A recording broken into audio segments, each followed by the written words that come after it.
हर घर में शक्ति का रूप हो, अगर हर घर में स्त्री संस्कारित हो, मुझे शिक्षित स्त्रियों की जरूरत नहीं है इस देश के लिए। अगर स्त्री संस्कारित है तो बच्चे वो काम नहीं करेंगे जो आपको एम्बैरस करेंगे। ये पक्की बात है और मैंने देखा है। वो बेशक महात्मा गांधी जी के चारों बच्चों के बारे में हो, कभी आपने देखा कि किसी बड़े आदमी का बच्चा जो है वो उस स्तर पर पहुंचा हो?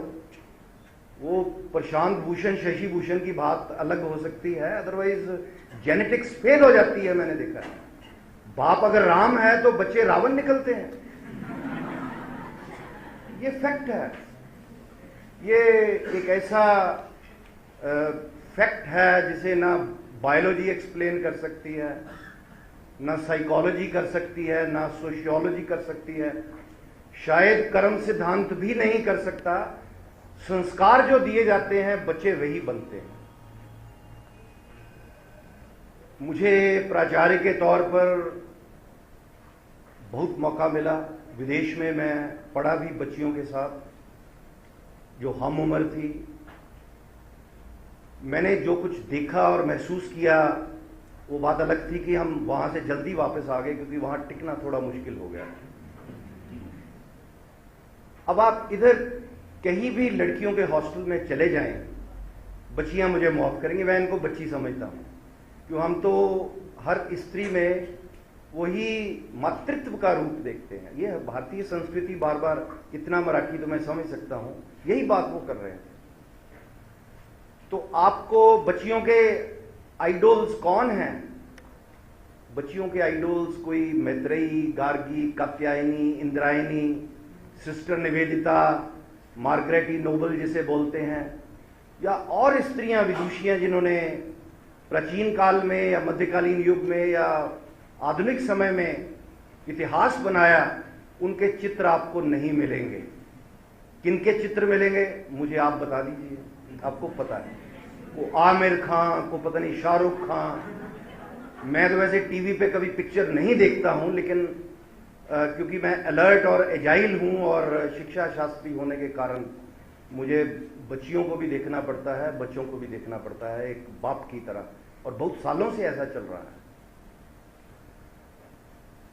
बच्चियों के केस में अब देखिए, हमारे बृहदारण्यक उपनिषद है, बृहद मैंने बड़ा, अरण्य मैंने जंगल, और उस उपनिषद में स्त्री और पुरुष का जो संबंध है क्या बताया गया है, इनका ओरिजिन, उद्गम। अंग्रेजी में मैं बताता हूं, संस्कृत में बताने का कोई लाभ नहीं है। God was one and he divided himself into two, man and women. एक हिस्से से पुरुष और एक हिस्से से स्त्री हुई और दोनों बराबर हैं। पूरी वेदांत की फिलॉसफी को आप देख लीजिए तो अगर ब्रह्म की बात है तो ये नहीं है कि ब्रह्म पुरुष में है। हम पुरुष प्रधान समाज को कोसते रहते हैं, अनफॉर्चुनेटली या इंसिडेंटली हम भी पुरुष हैं, लेकिन ये फैक्ट नहीं है। अगर ये पुरुष प्रधान सोसाइटी होती तो रामचंद्र जी 14 साल के लिए वनवास कभी ना जाते और द्रौपदी के लिए कभी महाभारत ना होती। ये सच्चाई है। मैं जब सेमिनार्स में, आर्टिकल्स में, टेलीविजन पे, फजूल सी औरतें जो टेलीविजन पे बोलती हैं वहां पे, और बहुत ज्यादा बोलती हैं, और विशेष तौर पर मेट्रोपॉलिटन सिटीज की औरतें जब बातें करती हैं तो वो बातें नहीं कह सकती जैसी बातें आज इन्होंने अपने भाषण में यहां पे कही हैं। ये सोसाइटी सिद्धांत प्रधान है। यहां मैंने आगे भी कई बार कहा है कि व्यक्तित्व की पूजा की जाती है, व्यक्ति की पूजा नहीं की जाती। ये भारतीय संस्कृति है। हम डेथ डे नहीं मनाते हैं, वैसे कई कल्चर्स में है, हम उन्हें बुरा नहीं मानते। बड़ी ऑप्टिमिस्टिक सोसाइटी है ये भारतीय संस्कृति, बहुत ऑप्टिमिस्टिक है, पेसिमिस्टिक नहीं है। हर दिन एक पर्व है, हर एक दिन एक त्योहार है, हर दिन किसी ना किसी भगवान को, डेटी को डेडिकेट किया है। वो बात अलग है कि वो नेटवर्क पे या कंपैरेटिव रिलीजन में लोग इसका मजाक उड़ाते हैं, लेकिन ये फैक्ट है, इसका एक पर्पस है। अब क्या सरस्वती के बगैर विद्या की कल्पना कर सकते हैं? क्या लक्ष्मी के बिना आप सोच सकते हैं कि आप मटेरियलिज्म को एक्सप्लेन कर पाएंगे।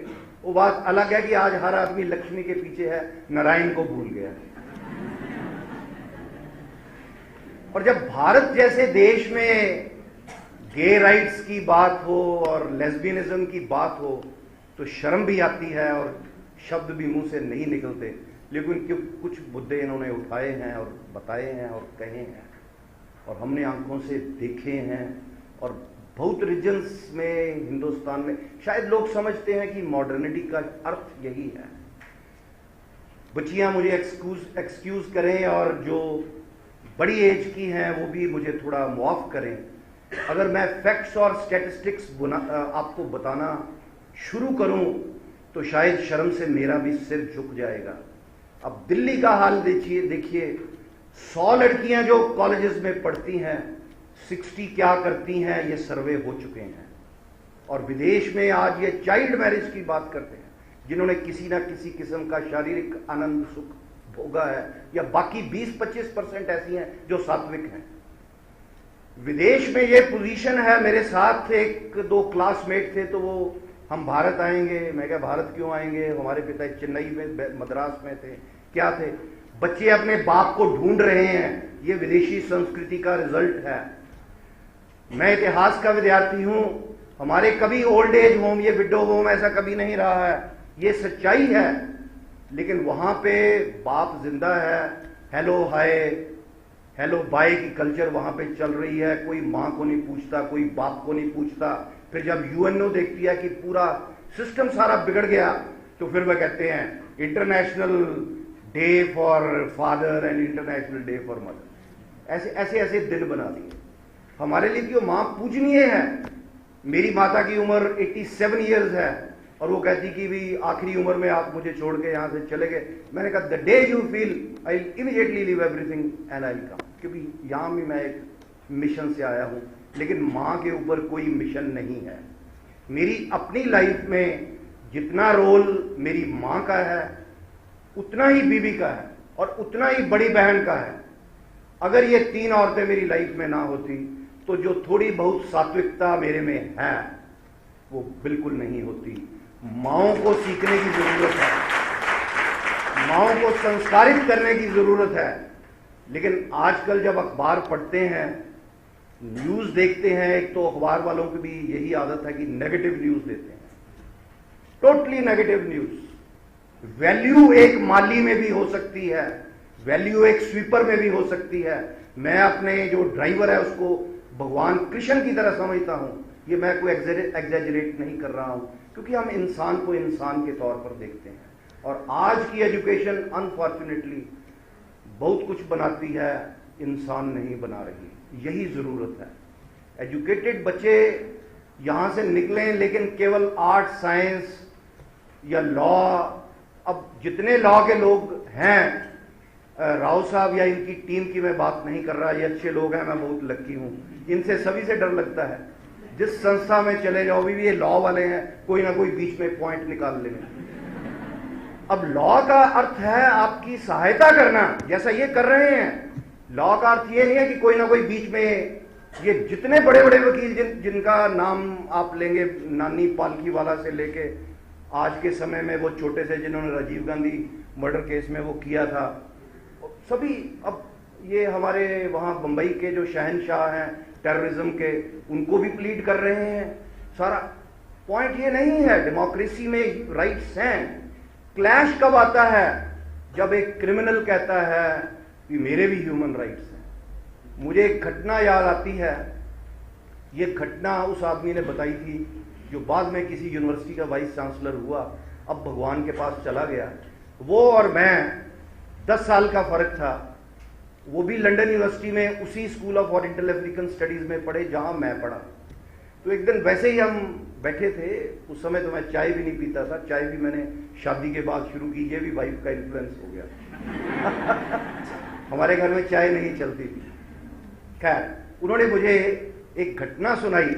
वो कहते कोर्ट का केस हुआ ब्रिटेन में, जब हम पढ़ते थे। वो केस क्या है, एक जुवेनाइल यानी कि यंग जो लड़का है, उसने बाप का भी कत्ल कर दिया और जब माँ ने गालियां दी होंगी तो माँ का भी कत्ल कर दिया। जज के सामने पेश हुए और उसने कहा कि आप कुछ कहना चाहते हैं, तो उसने कहा yes sir please forgive me, I am N orphan. शायद बच्चे बात नहीं समझे हैं इस चीज को, नहीं तो इसका रिस्पॉन्स आप देते। एक बच्चा अपने माँ की और बाप का कत्ल कर देता है और फिर क्षमा की भीख मांगता है ह्यूमन राइट्स के सिलसिले में और कहता भी मुझे छोड़ दो, मैं तो अनाथ हूं, मेरे ऊपर दया करो। आज ह्यूमन राइट्स का यही हाल हो रहा है। देखिए, सिस्टम कितना भी बढ़िया बना लो, अगर लोग अच्छे नहीं हैं सिस्टम कभी नहीं चल सकता। ये लॉ वाले बैठे हैं, कोई ना कोई रास्ता बता देंगे।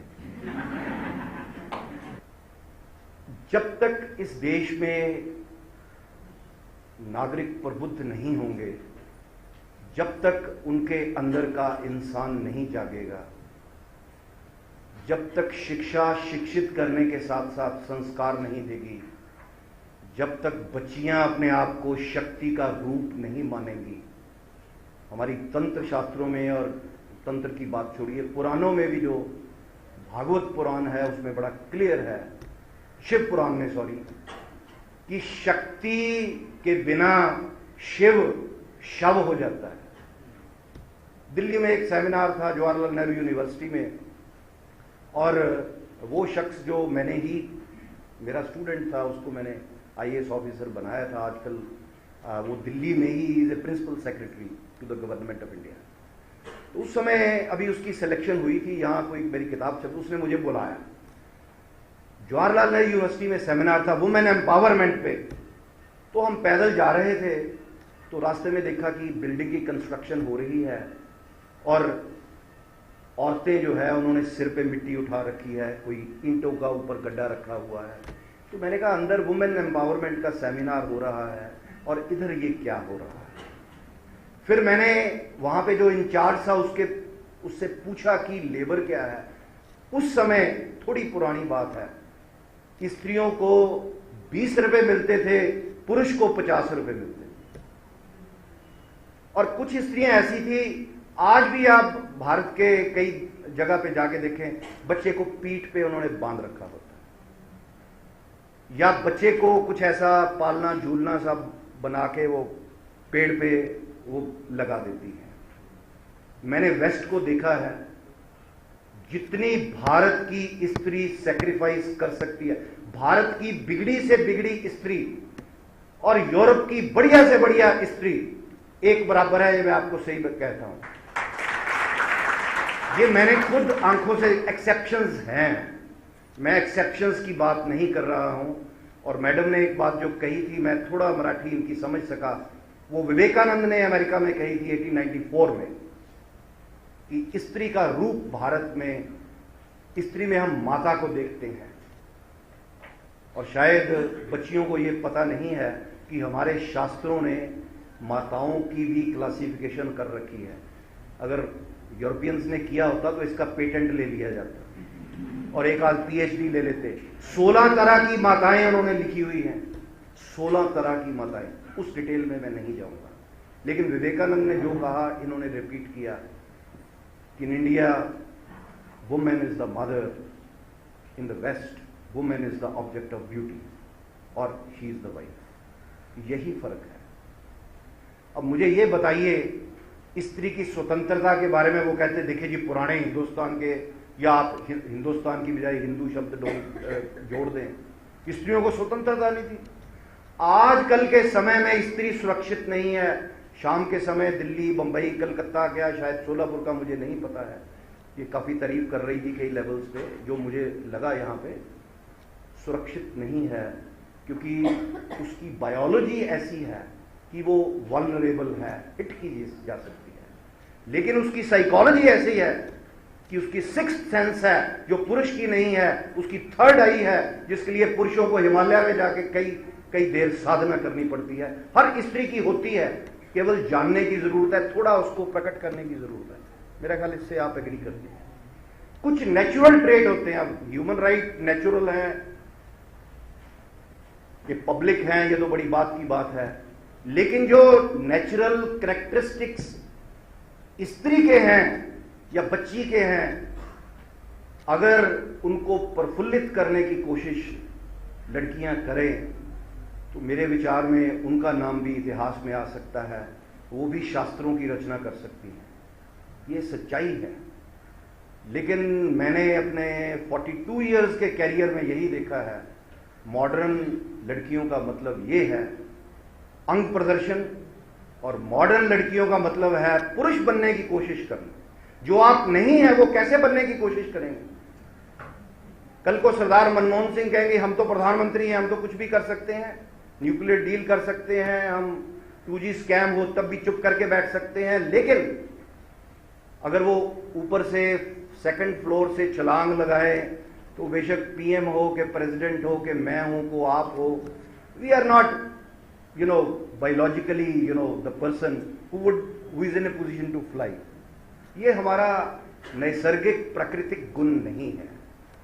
सो अपने प्राकृतिक गुणों की पहचान करना, अपनी नैसर्गिकता से जुड़े रहना। आगे लड़कियों का भूषण क्या होता था? सोना नहीं होता था, शील होता था। अब कहते देखो जी क्या बेवकूफ है हिंदू स्त्रियां, आग में जल के अंग्रेजों ने। इंटरप्रिटेशन क्या है? मुझे दुनिया की हिस्ट्री में कहीं दिखाइए जहां पे ऐसा हो सकता है कि 800 लड़कियां राजपूत औरतें। ये मैं नहीं कह रहा, अगर कोई इतिहास का बैठा है या वैसे भी वो जनरल किताबें हैं लाइब्रेरी में है, annals and antiquities of Rajasthan, colonel James Tod की। उन्हें पता है कि शत्रुओं के, विदेशियों के, हमलावरों के हाथ में पड़ेंगी, आग में प्रवेश कर लेती हैं। जौहर प्रथा, वो ठीक है, ऐसे समाज में सती प्रथा हुई कि अर्ली मैरिज हो गई। लेकिन आप फ्रांस के स्टैटिस्टिक्स कभी नेट को खोल के देखें, आपको पता लगेगा कि 12 साल तक की बच्चियों में आपको 10 से ज्यादा नॉन वर्जिन वहां पे मिलती हैं। और वहां पे वर्जिन होना एक बहुत बड़ी क्वालिटी है।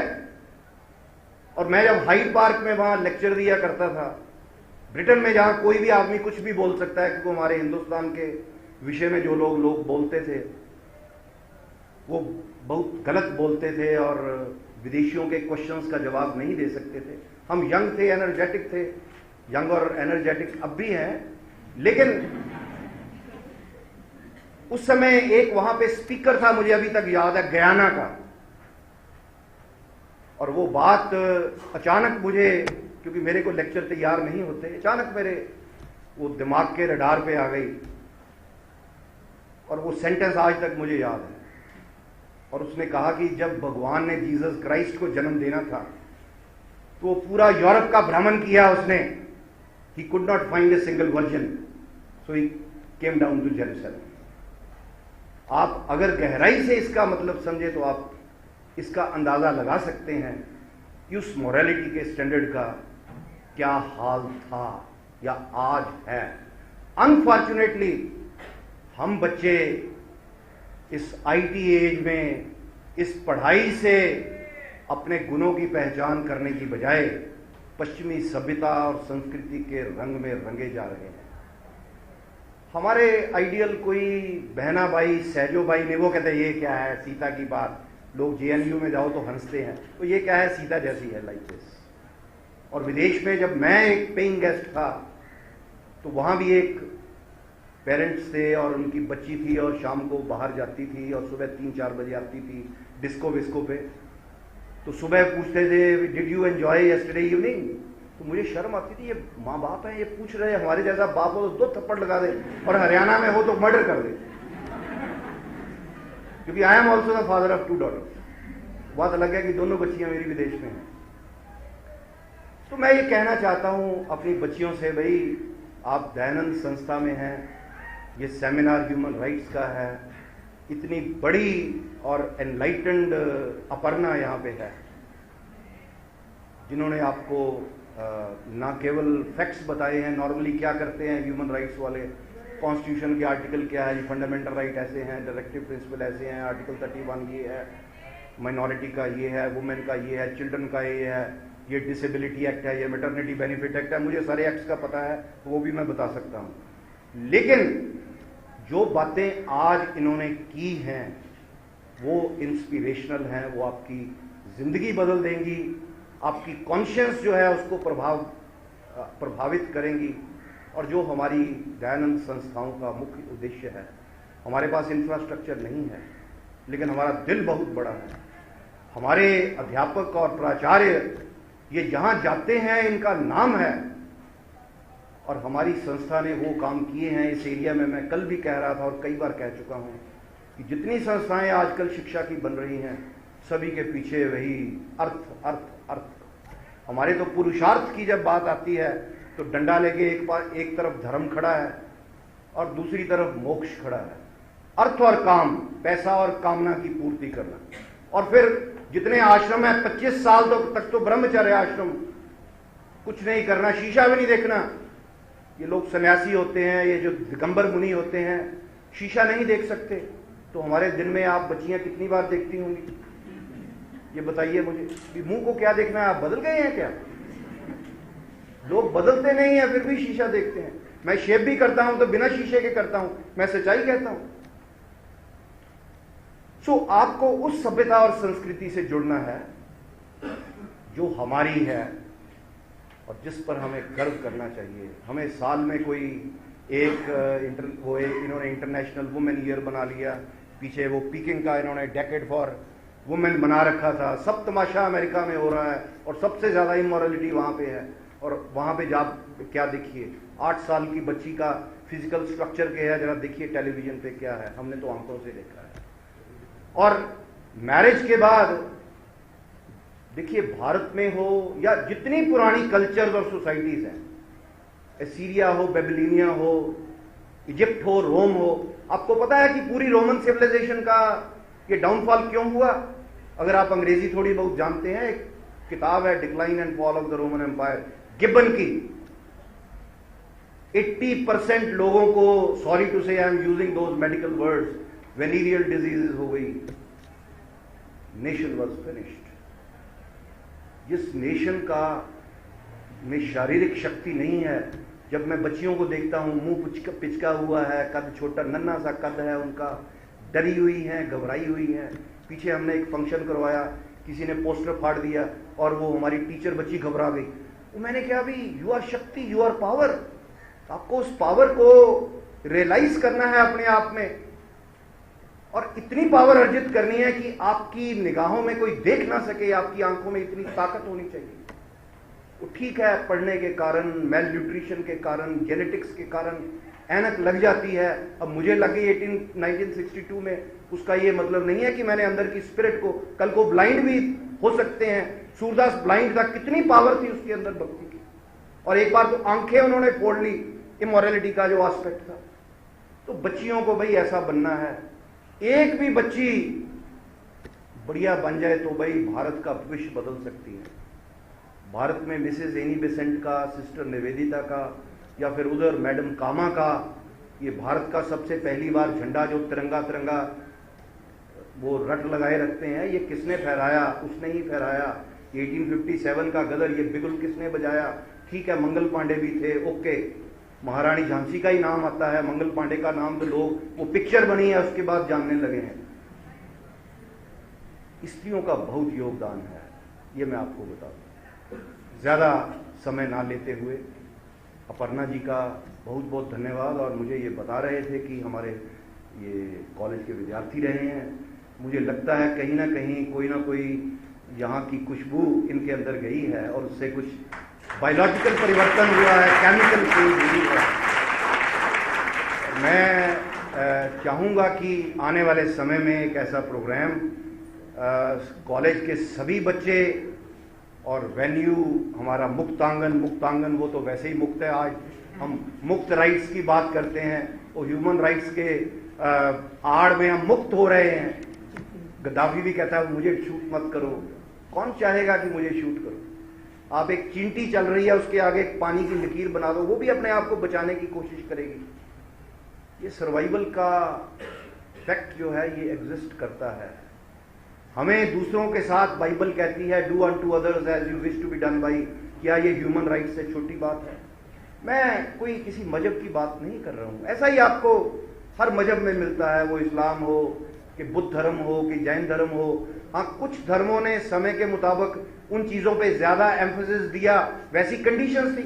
अब मुझे बताइए, लोग कहते हैं हम तो सतयुग में रहते थे, तो मैंने कहा महात्मा बुद्ध तो कहते हैं चोरी मत करो, इसका मतलब चोरी बहुत होती थी। अगर आज के समय में कोई कहे, अभी रात को जैसा कुछ ये कह रहे थे कि बच्चियां 2-2 घंटे वो मोबाइल सुनती हैं, तो मोबाइल पे प्रतिबंध लगेगा ना, लेकिन जब वो सुननी बंद कर दे प्रतिबंध हट जाना चाहिए, ये भी बात है। तो जैसी जैसी परिस्थिति होती है, उस समय के जो प्रॉफिट होते हैं, जिस जिस देश में, जिस जिस प्रांत में, जिस जिस रीजन में, अब इस्लाम में पॉलीगैमी है, पॉलीगैमी है, पॉलीगैमी है। पॉलीगैमी क्यों थी? थोड़ा अरब का इतिहास खोल के देखिए, आपको पता लगेगा पॉलीगैमी। एक दिन बात चल रही थी यहाँ पे भी मैडम से। सो पॉइंट ये है कि समय के अनुसार चलने की जरूरत है, अपने आप को पहचानने की जरूरत है। ह्यूमन राइट्स आर्टिकल 14 में क्या है और 15 में क्या है, ये तो भाई एक्सपर्ट्स ही यहाँ पे आके बोलेंगे, लेकिन स्वयं को पहचान लो।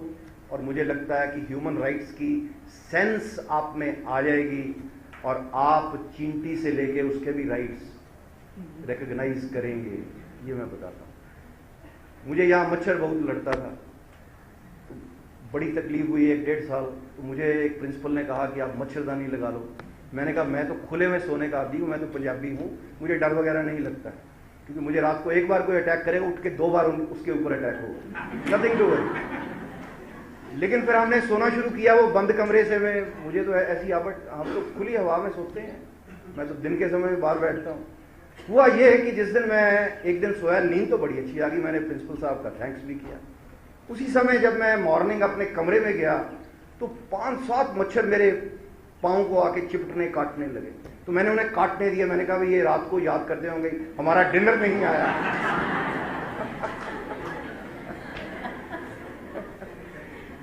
अभी भी मैं रात का इंसिडेंट है, मैं रात को नॉर्मली कहता हूँ ये मच्छरदानी लगानी, इसको देख लो, वो मच्छर कल का तो नहीं बीच में बचा हुआ। तो रात को एक मच्छर था, तो 1-2 बार उसने काटा। फिर मैं आराम से सोने की मन को समझाया भी एक मच्छर है, इसकी मेरे खून पीने की कितनी कैपेसिटी है, और पी नहीं सकता, ये खून पी के कहीं गिर गया होगा बेड में, सुबह मरा पड़ा होगा। तो जब आप सेंसिटिव हो जाते हैं, तो मुझे लगता है कि ये ह्यूमन राइट्स की समझ आ जाती है। मैं जैन मुनियों के साथ भी रहा हूं, और मैंने एक जैन मुनि से जब बात की, और मैंने कहा भी आप में जो हिंसा का पागलपन बहुत है। हम उस समय यंग थे, जहां पता लगता था कि ये बड़ा आदमी है, उसको जाके हम पिन ठोकते थे। फ्रैंकली ये बात है कि हमारे कॉफी हाउस कल्चर थी, तो हम तो शाम को जाते थे, पता लगे कि ये बड़ा इंटेलेक्चुअल है, स्कॉलर है, ये कम्युनिस्ट है, ये एग्जिस्टेंशियलिस्ट है, ये सार्थर का चेला है, जूंग एडलर पढ़ता है, तो हम उसको जाके वो दयानंदी ढंग से घेर लेते थे। 5-6 लोगों की हमारी जमात होती थी उसमें इंटेलेक्चुअली। तो उसने मुझे कहा बहुत बड़ी बात जो मैं आपको बताने जा रहा हूं। वो कहता कि हम जब किसी जीव के ऊपर पांव आता है, तो इसलिए नहीं घबराते भी पाप हो गया, अब हमें वहां जन्नत नहीं मिलेगी या हम नरक में जाएंगे। तो इसलिए पांव जब किसी जीव पे पड़ता है, तो ऐसे लगता है जैसे मेरा पांव मेरे ऊपर ही पड़ गया है। जब ये सेंसिटाइज इस ढंग से हम हो सकेंगे, इसके लिए हमें कोई universal declaration of human rights को 10 दिसंबर को हर साल मनाने की कोई ज़रूरत नहीं है। ये हमारी कल्चर में है, और ये कल्चर एक ऐसी प्रबुद्ध कल्चर है कि हमारे लोग तो वो इंडस्ट्रियल एक्सपोर्ट, ये वो पता नहीं क्या क्या करते हैं। हमारे इतने आइडियाज हैं, अगर गवर्नमेंट ऑफ इंडिया ये आइडियाज को एक्सपोर्ट करना शुरू कर दे, एक बाबा रामदेव 1000 बाबा रामदेव बना दें। 50 आप अमेरिका में जाइए, जितने योगी जहां से फेल योगी हिंदुस्तान के हैं अमेरिका में, वो वहां जाके उन्होंने पैसा कमाना शुरू कर दिया। वहां उन्हें पता ही नहीं क्या जो बोलते हैं वही योग समझा जाता है। तो भाई इन्हीं शब्दों के साथ समय बहुत हो चला है, क्योंकि इमोशंस का इमोशंस से लिंक होता है। मैं मराठी तो नहीं जानता था, लेकिन इनकी इमोशंस ने मुझे टच किया।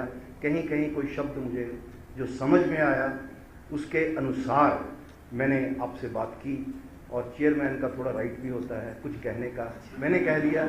टाइम ज़्यादा लगा, गुस्ताखी माफ। धन्यवाद।